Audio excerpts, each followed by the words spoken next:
మరి ఈ దయ్యం ఏమంటారంటే దేవుని దగ్గరికి పోతుంది. ఎవరి దగ్గరికి?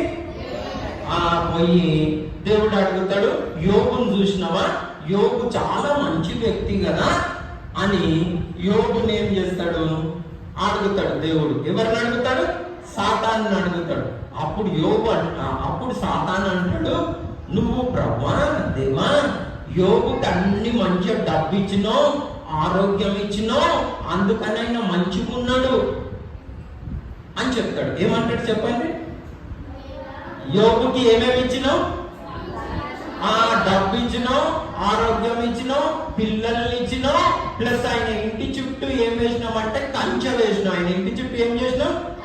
కంచె అంటే ఎవరు పోనీకి లేదు, కంపౌండ్ వాళ్ళు పెద్దగా ఉన్నారు, అందులో ఎవరు ఈ సాతాన్ గారు కూడా పోనీకి లేదు.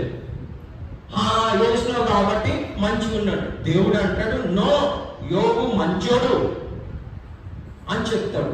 దేవుడు చెప్తే సాతానుడు అంటాడు, నో, మంచోడు కాదు, కావాలంటే నువ్వేం చేయంటే, నువ్వు దేవా నాకు పర్మిషన్. ఎవరి దగ్గర పర్మిషన్ తీసుకుంటాడు? దేవుని దగ్గర. ఏమని పర్మిషన్